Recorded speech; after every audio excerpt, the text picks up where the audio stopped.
So first of all, I just want to say that I just came from our graduation photo shoot and not sponsored, but I just want to thank all the people from KLIK Studio, from the swabber who did the rapid test, to the makeup artists, to the photographers. You guys are so great. I had so much fun during the photo shoots because of you. So after chatting a lot, we took some selfies too. So today I'd like to talk with you about getting high grades in college. From my previous videos, you learned that I'm studying BA European Languages, major in French, minor in German, in the University of the Philippines. And all grades are in from the previous semester, and our next semester will start next week. That's basically tomorrow, but yeah. So first question is, for me to talk about this stuff, did I even get high grades?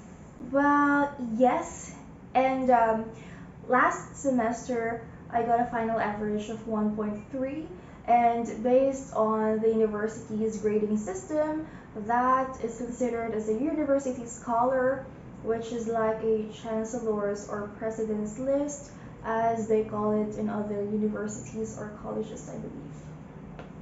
Now, the next and most important question is, does that even matter? First, of course, it's important to put things in context. In my case, since I'm following this program in the university, I need to meet some standards.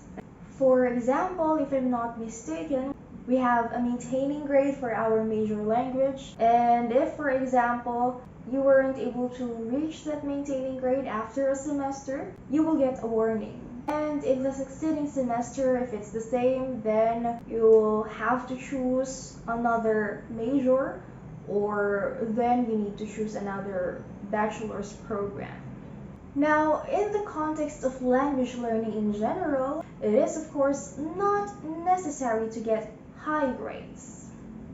Thing is, you yourself know if you are capable of using the language in order to communicate with people. Else, it only means that you just half-heartedly answered all of the tasks given by the professor, or maybe submitted projects on time.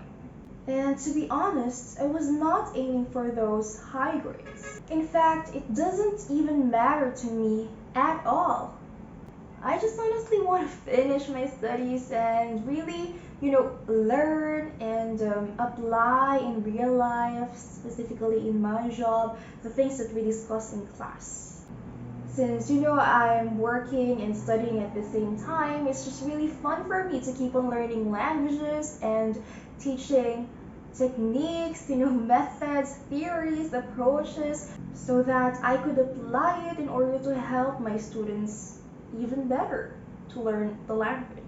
Speaking of, I'm saying that getting high grades in college, especially in the context of language majors like me or other language majors out there, I'm saying that getting high grades in college is not important from the point of view of someone who is already working in the field.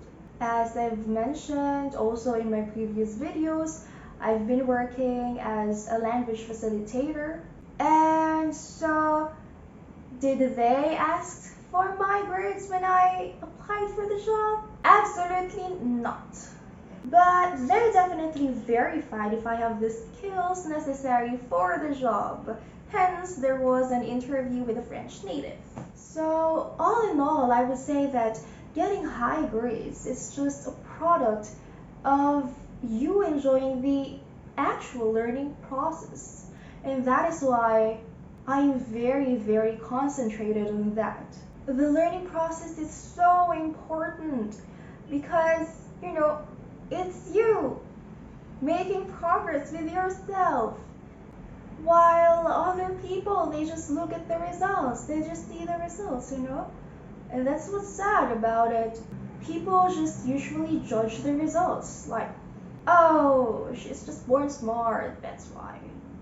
And yeah, Of course, you will take into consideration that there might be outliers out there who need some minimal effort when they try to learn a language or data science or math or physics or whichever subject. But I assure you, I am not one of them. Like maybe most of us. And that is why I'm saying that usually people just look at the results and then they either praise or criticize the person just out of the bare results, without even considering the number of hours involved in actually studying. You know, those sleepless nights you might have needed in order to finish a paper just because you were so tired already after a day of work. But you cannot stop working as well because, you know, there's life on the side of college. Or that weekend or that dinner that you really want to spend with your family or friends, but you cannot because you have an upcoming exam. But you know, I hope that doesn't happen to you just because you need to get high grades. Because sometimes it's better to take that well-deserved sleep, or maybe you really needed that dinner. I hope that even with all the pressures around us, we could have the power to think of what's the best for us and then actually do it. Because hey, you are more important than your grades. Your well-being is of utmost priority. And with all the pressures in life and family and society, sometimes, you know, it's better to stop. Think of what it is that you really want. And if that is the best for you, then what's the first step you need to take? And I'm telling you this because I've done that a lot of times. And I couldn't be happier with all the decisions I've made that led me to be where I am right now. So to you, my fellow college students, it is okay to take a rest. It is okay to take a break. Pause for a bit and then give life your best shot. You know, we only have one life, so gotta make that happy and meaningful. Wishing us all the best in life, and if you want to see more videos like this, please hit that like button, subscribe, and tap that notification bell. Thank you! And oh, Happy Hearts Day!